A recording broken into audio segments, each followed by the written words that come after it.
라디오와 TV.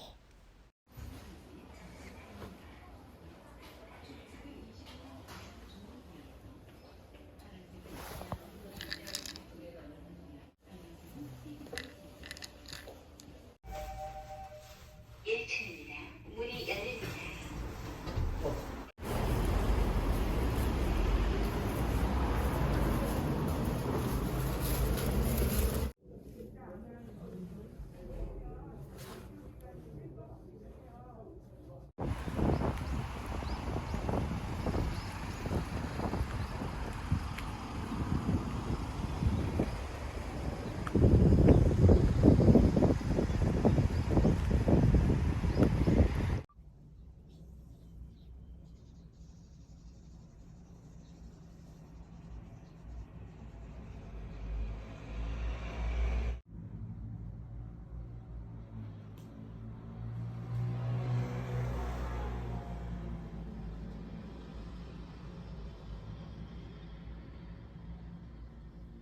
오늘부터는 약을 제때제때 먹을 거예요. 지금도 까먹어서 엄마가 뭐라고 했거든요. 하나를 먹어볼게요. 자, 이 약은 제가 일반 산부인과에서 오늘 처방을 받은 약입니다. 일단은 좀 몇 개 제가 먹어서 이렇게 설명을 해드리려고 풀어놨는데, 많은 분들이 시험관 시술을 진행하시면서 제일 많이 하시는 것 중에 하나가 질정이겠죠. 질정을 많이 이제 넣게 되면요, 오랜 시간 이 질 쪽이 굉장히 많이 습해지는 걸 느끼실 수 있으실 거예요. 그 습해지게 되면요, 가려운 현상이 나타나고, 그리고 계속 공기가 안 통하기 때문에 여러 질환들에 노출될 수가 있어요. 그 중에 대표적인 게 질염이거든요. 근데 저 같은 경우는 질염은 없었는데, 일단은 질염이 의심되기도 했고, 그리고 제가 이제 시험관 진행하면서 설사를 좀 많이 했어요. 특히 채취할 때쯤 먹는 복용하는 약과 주사들이 설사를 되게 많이 유발하거든요. 근데 이제 설사와 함께 이제 그 뒤쪽에 항문 쪽이 너무 따갑고 피가 나고 막 이런 현상이 좀 나타나면서 항문 쪽이 더 가렵고 너무 아픈 거예요. 그래서 산부인과 갔더니 역시 이제 항생제랑 여러 약을 처방을 해주시더라고요. 그리고 이제 마리아에서 다음 차수를 진행하기 전에 질염 치료나 이런 것들을 하는 게 좋을 것 같다라고 하셔서 이렇게 약을 처방받아 왔고요. 그리고 뭐 소독 그리고 주사 뭐 이 정도까지만 처방받고, 약은 한 5일치 정도 받았던 것 같은데 다음 차수 진행 전에 이렇게 약으로 케어를 해주는 게 더 좋을 것 같습니다. 안녕하세요, 여러분. 드디어 제가 동결 2차를 진행하게 됐습니다. 사실 저번에도 말씀드렸다시피 1차에 될 거라고 생각했는데 조금 기대감도 컸고 그만큼 실망이 좀 컸던 것 같아요. 아마 많은 분들께서 동결 1차를 정말 생각 없이 저처럼 별다른 심각성 없이 그냥 가볍게 생각하고 시작하신 분들 많으실 텐데 다들 후회를 하신다고 하시더라고요. 일단은 진료를 보러 들어가자마자 그 선생님께서 한숨을 좀 쉬시더라고요. 안타깝다며. 자기가 이제 케어하시는 분들 중에 90년대생이 유일한데 이렇게 자궁과 난소 상태 그리고 배아 상태까지 좋은데 이식이 안 되는 경우는 참 드문 케이스라면서 좀 아쉬워 하시더라고요. 근데 어떤 분께서 그러시더라고요. 정말 무조건은 없는 것 같다고, 시험관에. 그래서 저도 그렇게 생각해요. 자궁과 난소의 환경이 아무리 좋아도 아이를 갖는다는 것은 정말 하늘이 내려주시는 게 아닐까, 그런 생각이 좀 들긴 하는데, 그래서 이번에 좀 선생님에게 그 전과 어떤 부분이 좀 달라지나요? 라는 이야기로 진료를 시작했어요. 저는 동결 2차를 시작을 하고요. 네, 쉬는 텀 없이 바로 진행을 하게 됩니다. 달라지는 점은요, 그 전에는 인공주기를 했다면 이번에는 자연주기로 시도를 해보려고 합니다. 아마 많은 분들이 인공주기로 먼저 시작을 하실 겁니다. 그런데요, 자연주기와 인공주기가 조금 다른 점이 있어요. 인공주기 같은 경우는 아무래도 약과 주사의 처방이 굉장히 많아요. 질정부터 시작해서 대표적으로 프로기노바를 많이들 복용하시죠. 저 같은 경우는 하루에 3알을 복용을 했지만 많게는 4알까지 복용하시는 분들이 있으시죠. 그렇게 일부러 자극을 주면서 임신이 가능한 환경을 만드는 거를 인공주기 방법이라고 하고요. 말 그대로 인공의 방법으로 사용을 하는 것입니다. 그리고 인공주기 같은 경우에는 그 약과 주사의 처방으로 난포와는 상관없이 내막의 두께만 계속 두껍게 유지를 시켜주면서 바로 이식을 하는 거고요. 병원에 자주 가지 않아도 되는 장점이 있습니다. 하지만 인공주기에 비해서 자연주기 방법은 내 자궁 상태 그대로 내 배란과 나의 난포가 터지는 것, 모든 과정을 그냥 자연적으로 나의 몸에 전적으로 맡기는 거예요. 말 그대로 이 주사와 약 처방 없이 자연의 방법으로, 자연주기 방법으로 그 환경을, 자궁의 환경을 만드는 방법을 말하는데요. 뭐 그렇다고 약 처방이 아예 없느냐, 그건 아니에요. 한 5일간 약 복용을 하는데 이게 호르몬, 그러니까 즉 배란이 잘 되라는 그런 의미의 배란 유도제 약을 처방을 받습니다. 5일치 분 저 하루에 한 번씩 받았고요. 5일만 복용한 뒤에 그 다음부터는 약을 복용을 하지를 않습니다. 그리고 자연주기 같은 경우는 단점이 조금 있어요. 뭐냐면 병원을 좀 자주 방문해야 돼요. 평균적으로 4번에서 5번을 방문하시는데 이건 조금 개인차가 당연히 있겠고요. 방문을 하는 이유는 뭐냐면 약과 주사 처방 없이 이제 난포를 키우는 거예요. 난포를 키워서 이 내막의 두께를 보면서 그 적절한 배란이 되는 시점을 통해서 딱 이식 날짜를 정하는 거거든요. 그래서 배란이 이미 되면 이식을 할 수가 없어요. 너무 시간이 많이 지나버리면. 그래서 그 타이밍 잡기가 조금 어려워요. 하지만 난임 병원이잖아요. 어렵진 않겠죠? 그 타이밍을 계속 맞추기 위해서 병원을 많이 내원을 하는 거고요. 그래서 뭐 배란이 돼서 이미 돼서 이식을 못하는 경우는 뭐 많이는 없다곤 하지만 만약에 나의 배란 주기가 계속된 시험관으로 자극이 돼서 바뀌었다 하면 그 배란 시기를 놓칠 수도 있겠죠. 그러니까 자기 몸의 컨디션은 본인 스스로가 제일 잘 알잖아요. 이 컨디션에 맞춰서 좀 배란일을 예측해보고 병원을 가는 날이 15일이어도 내가 뭐 생리가 정말 일찍 끝나거나 배란이 더 빨리 되는 느낌이다 하시면 조금 더 하루에서 이틀 정도 빨리 내원하시는 것도 방법이 될 수가 있습니다. 저는 이렇게 이번에는 인공주기가 아니라 자연주기로 바꿔서 진행을 하기로 했고요. 사실 카페 글이나 유튜브를 찾아보면 인공주기로 했다가 2차에 자연주기로 성공을 하신 케이스들이 좀 생각보다 많더라고요. 그래서 자연주기로 이번에 시도해보는 게 저는 괜찮은 것 같습니다. 그런데 사실 이제 인공주기에서 자연주기로 추천을 하시면서 원장님께서 했던 말씀이 있으세요. 무슨 이야기냐면 프로기노바 품절 사태에 대한 이야기인데 이거 제가 저번 영상에서 한번 언급을 했어요. 저번 영상 보시면 알겠지만 프로기노바와 그 다음 질정, 그 다음 주사가 제가 4일치가 모자라서 다시 병원에 방문했던 적이 있죠. 그때만 해도 프로기노바를 처방받는데 문제가 없었거든요. 근데 이제 원장님께서 이 프로기노바 품절 사태에 대해서 잠깐 언급을 하시더라고요. 그러면서 이번에 인공주기로 시작을 하려면 또 프로기노바를 계속해서 복용을 해야 되는데 지금 품절 사태가 계속 이어지고 있고 확보해놓은 것도 다 떨어져가는 시점이어서 이걸 쓰는데 좀 부담이 있다라고 말씀을 하시는 건 봐서는 프로기노바가 많이 확보되어 있는 상태는 이제는 좀 아닌 것 같아요. 그래서 사실은 좀 이게 프로기노바가 모자라니까 나한테 자연주기를 권하나? 이런 생각도 집에 와서 좀 문득 들기는 했는데 이제 많은 분들이 또 자연주기로 성공을 하신 케이스가 있다고 해서 이 생각은 좀 싹 사라지긴 했어요. 근데 원장님께서 그 이야기를 직접적으로 꺼내시니까 아무래도 조금 찝찝한 느낌은 좀 있었어요.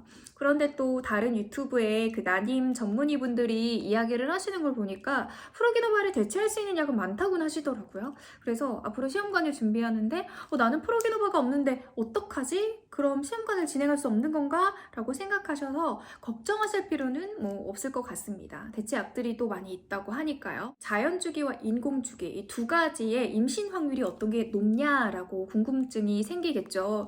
그런데 연구 결과 확률의 차이는 거의 없고 비슷비슷하다고 합니다. 다만 이 환자의 케이스에 따라서 그리고 자궁의 상태, 난소의 상태에 따라서 자연주기가 맞는 자궁이 있고 그 다음 이제 자극을 주면서 인공주기가 더 효과적으로 작용을 하는 케이스가 있고 이거는 사람의 개인차에 따라 좀 다르다고 해요. 그래서 확률적으로 뭐 어느 게 높다라고 말씀을 드리긴 좀 그럴 것 같고요.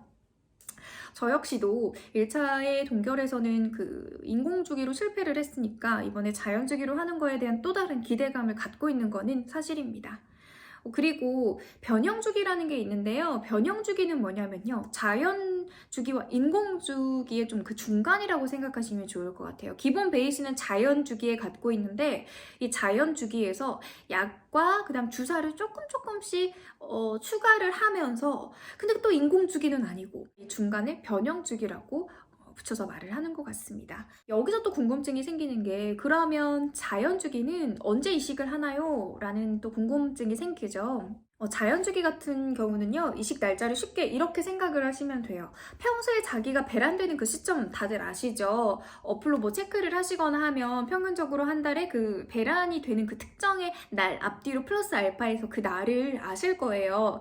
이 배란일에 그 자기가 배양한 그 배아, 예를 들어서 뭐 5일 배양이면 그 배란일에서 플러스 5일을 더하시면 돼요. 5일 내지 6일을 더하시면 되고, 예를 들어서 내가 15일에 배란을 했다 하면 그 5일 배양의 5일 뒤인 20일이나 21일에 배아를 이식을 하는 거죠. 그렇게 계산을 하시면 될 것 같고요.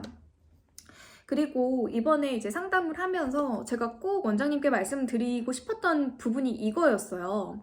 동결 2차를 진행할 때는 조금 더 적극적이고 공격적인 처방을 원합니다 라고 말씀을 드렸어요. 그래서 제가 베아글루나 면역글로불린이라고 면역력을 일부러 낮춰주는 그 수액 주사가 있어요. 그것과 그 다음 베아글루, 베아가 착상이 더 잘 되게끔 표면 약 처리를 하는 그런 것들, 공격적인 처방을 좀 원한다 라고 말씀을 드렸더니 웃으시면서 화면을 보여주시더라고요. 이미 다 들어갔어요 허허 라고 하시더라고요.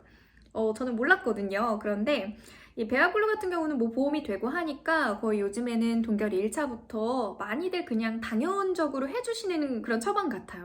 면역력을 떨어뜨리는 주사 임프라리피드와 그다음 면역글로불린이 있는데 임프라리피드를 이미 동결 1차 때 맞았더라고요. 그러니까 그게 뭐냐면 그 이제 수액 있죠. 근데 하얀색 액체인데 좀 끈적이는 입자가 두꺼운 액체여서 들어갈 때 좀 아픈 주사. 그게 임프라리피드거든요.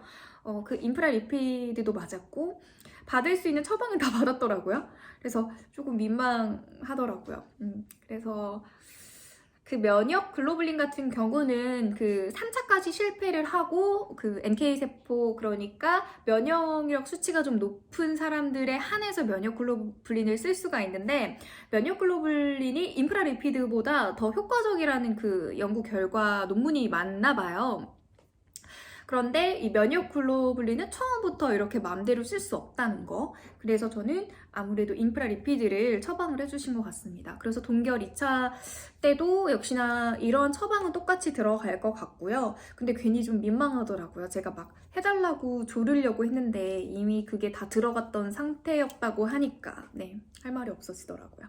그리고 제가 자궁경이랑 반차검사에 대한 이야기도 꺼냈는데요. 제가 나이가 뭐 많지도 않고 난소와 자궁 상태가 좋다고 하셨는데 착상도 아예 되지 않은 게 저는 너무 찝찝하다. 반차검사와 자궁경 검사를 해야 되는 건지 좀 걱정스럽다라고 이야기를 드렸더니 자기는 벌써부터 그 검사를 할 필요는 없다라고 원장님께서 말씀을 하시더라고요. 그 이유는 일단 자궁경이랑 반차검사가 비싼 건 다들 아시죠? 보험이 안 되기 때문에 그 자부담금이 좀 커요. 예를 들어서 반차검사 같은 경우는 거의 한 100만 원 정도 또 돈이 하거든요. 근데 이 반차검사 중에서도 필요한 부분만 좀 따로 검사를 할 수 있긴 하는데 계속 고차수로 가면서 착상에 실패하고 임신이 안 되면 그냥 전체적으로 유전자 검사까지 다 하시는 걸 추천을 하시더라고요. 근데 원장님께서 하시는 말씀이 대부분 1차, 2차 때 자궁경과 반차검사를 하는 경우는 별로 없다. 특히나 이렇게 아직은 젊은 케이스에서는 그래서 이번 2차까지는 그대로 진행을 하고 2차에서도 만약에 실패를 하면 그때쯤 반차검사와 자궁경 검사를 해보는 건 어떻겠느냐라고 추천을 좀 해주셨어요. 듣고 보니까 좀 일리가 있더라고요. 근데 사실 뭐 돈이 아깝고 돈을 절약하기 위한 그런 생각보다 사실은 이 동결 2차에서라도 빨리 할 수 있다면 그 원인을 찾는 것도 해결 방법이 되겠죠. 거기에 드는 비용은 전혀 아깝지는 않아요. 하지만 그러려면은 검사 결과도 3주 정도 기다려야 하고 그럼 또 한 달이 밀려지고 그런 이유가 없이 그냥 동결 2차만 해도 성공할 수 있는 거 아니냐. 그런데 굳이 그렇게 큰 돈과 시간을 들여가면서 검사를 꼭 해야겠느냐라는 말씀을 또 하시더라고요. 그래서 그냥 자궁경이랑 반차검사는 미련 없이 동결 2차가 실패로 돌아간다면 그때 이후에 생각을 해보기로 했습니다. 그래서 동결 2차는 일단은 자궁경과 반차검사를 진행하지 않고 바로 진행을 하기로 했고요. 그리고 저번에는 3일 배양 2개를 제가 배양을 이식했는데 이번에는 5일 배양 하나를 이식을 합니다. 5일 배양 하나를 이식을 하는데 알고 보니까 제가 3일 배양이 하나 더 남은 줄 알았더니 3일 배양은 2개. 그러니까 3일 배양 배양을 이식할 땐 2개를 기본적으로 이식을 하잖아요. 3일 배양은 제가 다 써버린 거예요. 네. 그리고 5일 배양이 5개가 남았더라고요. 그러니까 제가 잘못 알고 있었어요. 저는 그 전에 3일 배양 2개, 그러니까 3일 배양으로 이식할 수 있는 배양 4개가 확보되어 있고 그 다음 5일 배양이 한 2개 정도 있는 줄 알았는데 좀 듣는 과정에서 제가 잘못 들었나 봐요. 5일 배양이 지금 5개 있고요. 그러니까 이번에 5일 배양 하나를 이식하면 저는 5일 배양 4개가 남는 거죠. 그러니까 앞으로 4번의 시험관을 진행할 수 있는 배아들이 확보되어 있는 거예요. 그리고 3일 배양은 하나 썼기 때문에 이제 쌍둥이의 가능성은 거의 별로 없어진다고 보면 되겠죠. 뭐 간혹가다 5일 배양을 이식해도 뭐 쌍둥이가 생기는 경우도 있겠지만 사실은 배아를 2개를 이식하는 것보단 하나를 이식하기 때문에 쌍둥이의 또 가능성은 더 줄어든다고 보시면 되겠습니다. 그래서 어쨌든 5일 배양이 또 앞으로 4개 정도 남았다고 하니까 그래도 다행이다. 제일 힘든 게 채취인데 그 채취의 과정을 겪지 않아도 되니까 뭐 그런 생각이 들면서도 한편으로는 그렇게까지 다 쓸 만큼의 고차수로 진행되면 안 되는데 하는 좀 걱정도 들고 좀 염려스럽습니다. 어쨌든 이번에 동결 2차를 이제 진행하기로 했는데요. 많은 분들도 이 1차에서 2차로 넘어갈 때 또 2차에서 3차로 넘어갈 때 3차에서 4차로 넘어갈 때 굉장히 복잡한 마음이실 거예요. 제가 지금 그렇거든요. 동결 1차 때 어떤 점이 착상 실패에 대한 이유가 됐을까? 그 이유를 자꾸만 찾으려고 하고 그 이유를 계속 나 자신의 책임으로 자꾸만 돌리고 이렇게 좀 생각을 하다 보니까 그것들이 좀 힘든 것 같아요. 이번 동결 2차 때는 먹는 것도 더 신경 쓰고 약도 제 시간에 먹도록 하고 좀 착상이 되기 위해서 좋은 것들, 모든 것들을 다 해보려고 합니다. 많이들 응원을 해주시고요. 그리고 추후의 영상은 다시 한번 더 업로드 하도록 하겠습니다. 시험관 되신 분들은 좋은 기운 많이 주시고요. 저도 이번 동결 2차에서 좀 끝낼 수 있도록 많이 노력하겠습니다.